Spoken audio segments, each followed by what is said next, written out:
सप्तम पाठ बकस्य प्रतिकारः बगुले का बदला। इस पाठ के अनुवाद वाचन का पूर्व में हमने अध्ययन किया था। इनकी पुनरावृत्ति एक बार वापस की जा रही है। किसी वन में अर्थात जंगल में सियार और बगुला दोनों रहते थे। दोनों में आपस में मित्रता थी। एक बार सियार बगुले से कहता है कि हे मित्र, कल तुम्हें मेरे घर पे आना है और मेरे साथ में भोजन करना है। सियार के इस निमंत्रण से बगुला खुश हो गया और अगले दिन उनके बताए हुए समय पर वह उनके निवास पे पहुंच जाता है। लेकिन सियार कुटिल स्वभाव वाला होता है। वह अपने मित्र को नीचा दिखाने व उसका तिरस्कार करने के लिए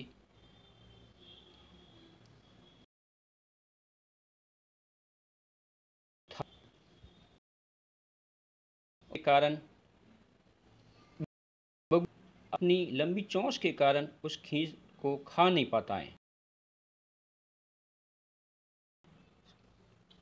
इस मौके का फायदा उठाते हुए सारी खीर खा जाता है और बगुला केवल खीर को लेता है।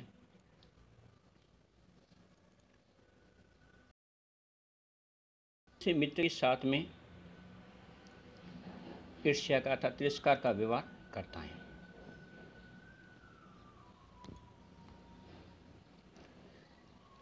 दूसरे दिन बगुला सियार को निमंत्रण देता है कि हे मित्र, तुमने मुझे निमंत्रण दिया था, मैं भी तुम्हें निमंत्रण देकर अपने घर पर बुलाना चाहता हूँ व तुम्हारे साथ में भोजन करना चाहता हूँ। यह कहकर दूसरे दिन सियार बगुले के बताए हुए समय वह निवास पे पहुँच जाता है। बगुला अपने मित्र के साथ में जैसा व्यवहार किया था उसी व्यवहार का बदला लेना चाहता है। वह खीर को एक संकीर्ण मुख वाले कलश में डाल देता है तथा जब दोनों साथ में भोजन करने की बात कहते हैं के कारण संकीर्ण मुख वाले बर्तन में खीर को खाने लगता है। लेकिन संकीर्ण मुख होने के कारण सियार उस खीर को खा नहीं पाता है, केवल देखता ही रहता है और इसी मौके का फ़ायदा उठाकर बगुला सारी खीर खा जाता है और सियार ईर्ष्या से देखता रहता है। अर्थात इस कथा का ये तात्पर्य है कि एक मित्र दूसरे मित्र के साथ में जैसा व्यवहार करता है उसको सबक सिखाने के लिए वह मित्र उसके साथ में वैसा व्यवहार करता है। यह कथा है आज के जीवन में यह हमें शिक्षा देती हैं कि हमारे भी मित्र होते हैं, हमारे घर पे आते हैं, हमारे विश्वास पे आते हैं, तो उनका विश्वास नहीं तोड़ना चाहिए, बल्कि उनके साथ में आदर का, सत्कार का, अच्छा आचरण करके अपना व्यक्तित्व व्यक्त करना चाहिए अर्थात दिखाना चाहिए। हम जैसा व्यक्तित्व अपना व्यक्त करेंगे वैसा ही सामने वाला व्यक्ति आदरपूर्वक हमारे व्यक्तित्व जैसा देगा। अगर अच्छा व्यवहार करेंगे तो हम भी कहीं जाएंगे तो हमें अनुकूल अच्छा व्यवहार मिलेगा। हम किसी के साथ में बुरा व्यवहार करते हैं तो हम जिस आशा के साथ दूसरे के घर पे जाते हैं तो हमारे अनुकूल वैसा ही व्यवहार मिलेगा। अब इस पाठ के जो अभ्यास कार्य में आए हुए हैं अव्यय शब्द हैं, इनको अपनी सुंदर लेखन के साथ में कॉपी में लिखेंगे। यत्र, यदा, अपि, अनिशम, तत्र, तदा, अद्य, अधुना, अधुना, कुत्र, कदा, श्वः, एव, अत्र, एकदा, आह, कुतः, अन्यत्र, च, प्रातः, सायं। पद संख्या दूसरा है मंजूषात उचितम अव्यपदम चित्वा रिक्तस्थानम पूर्यत। इसमें क आया हुआ है, रिक्तस्थान दिया हुआ है। भ्रमणम स्वास्थ्य भवति, यानी स्वास्थ्य के लिए घूमना होता है। लोग कब घूमते हैं? इनका है प्रातःकाल। स्वास्थ्य के ना अच्छा होता है, लाभदायक होता है, इसमें प्रातः आ जाएगा। ख है सत्यम, यानी सत्य बोलना चाहिए, इसमें जाएगा सर्वदा, यानी कि हमेशा सत्य बोलना चाहिए। फिर है त्वम ऋकिस्तान मातुलग्रम गमिष्यसि, तुम कब, अब आ जाएगा यहाँ पे ऋकिस्तान दिया, यानी कि मामा के घर गए थे, कदा आ जाएगा, क्योंकि यहाँ प्रश्नवाचक चिन्ह दिया हुआ है, इससे पता चलता है यहाँ पे कदा शब्द का प्रयोग होगा। गए दिनेश विद्यालय गच्छति, दिनेश विद्यालय जाता है। अहम ऋकिस्तान तेन स गच्छामि, अहम अपि तेन गच्छामि, मैं भी उसके साथ में जाता हूँ। फिर इसमें कहा रहे विज्ञान से युग अस्ति, यानी कि विज्ञान का युग है, इसमें आ जाएगा अधुना। अधुना का अर्थ होता है आजकल, अर्थात इस समय विज्ञान का युग है। च है रविवासर अस्ति, रविवार है, अद्य रविवासर अस्ति, आज रविवार है।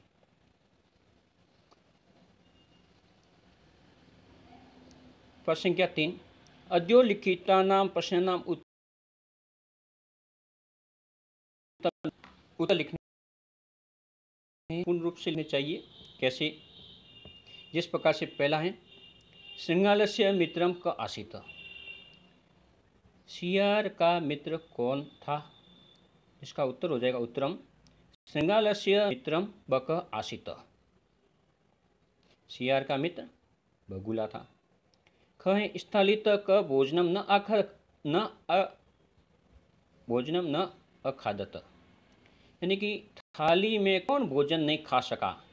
इसका उत्तर होगा उत्तरम स्थलितः बकः भोजनम न खादत, थाली बगुला भोजन नहीं खा सका। ग है बकः श्रृंगालाय छत, अब के बगुले ने श्रृंगाल के लिए जो भोजन में क्या परोसा, क्या? तो इसमें आ जाएगा उत्तरम बकः श्रृंगालय भोजने शिरोदनम अयच्छत, यानी कि बगुले ने श्रृंगाल को भोजन, सियार को भोजन के लिए खीर परोसी थी। अब वैसे दोनों ने एक दूसरे को खीर ही परोसी थी। घ है श्रृंगालस्य स्वभाव कीदृशं भवति,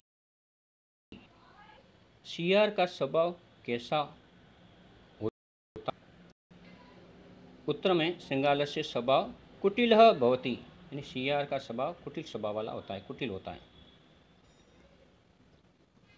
अब प्रश्न संख्या 4, पाठात् पदानि चित्वा अद्यो लिखितानां विलोम पदानि लिखत, यथा शत्रुः, विलोम शब्द शत्रु का मित्र हो गया, सुखदम दुखदम, फिर दुर्व्यवहार सद्व्यवहार, बुरा व्यवहार अच्छा व्यवहार। यहाँ शत्रुता, शत्रुता का विलोम शब्द का मित्रता, सायं शाम, प्रातः सुबह। अप्रश्न अर्थात नाराज, अखुश, प्रश्न यानी कि खुश। फिर असमर्थ प्राप्त न होना, समर्थ प्राप्त होना अर्थात मिल जाना। प्रश्न संख्या 5, जिसको ध्यानपूर्वक देखेंगे, यह कहानी हम छोटी सी कक्षा से पढ़ते आ रहे हैं, बहुत सरल है, लेकिन संस्कृत भाषा में होने के कारण पूर्वक लिखने में, बोलने में, वाचन में इनके जो किस्तान हैं उनको ध्यान से देखेंगे।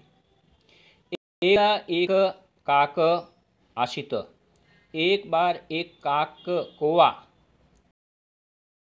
था, यानी कि पिपासित आ जाएगा। जलम प्राप्तुम अभ्रमत, स जलम प्राप्तुत इतस्तत भ्रमत, वह जल प्राप्त करने के लिए उधर उधर घूमता है। परम ऋकिस्तान कुत्रा भी जल न प्राप्त, लेकिन अर्थात फिर भी कुछ भी उसको जल प्राप्त नहीं होता है। अन्ते स एकम घटम अपश्यत, अंत में वह एक घड़े को देखता है। घटे स्वल्पम जलम आसित, घड़े में जल थोड़ा था।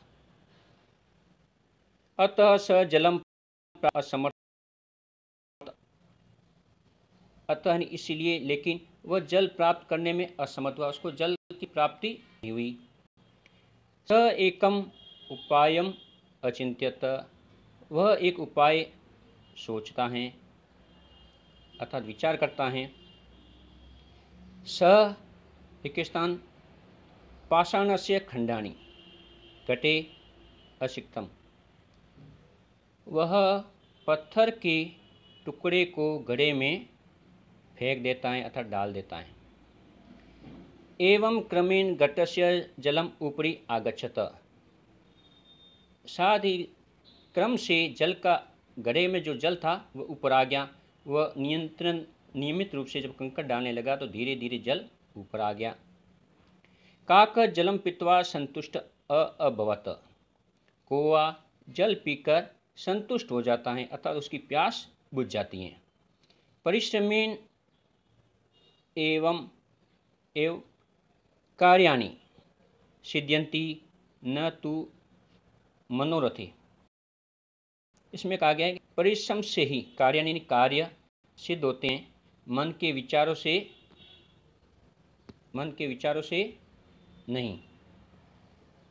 अब आता है प्रसंज्ञा 6, तपसम शब्दान लिखत, यानी कि हिंदी में जो शब्द दिए गए उनको संस्कृत में उस भाषा में लिखने हैं जिसमें तपसम शब्दावली की पूर्ति हो।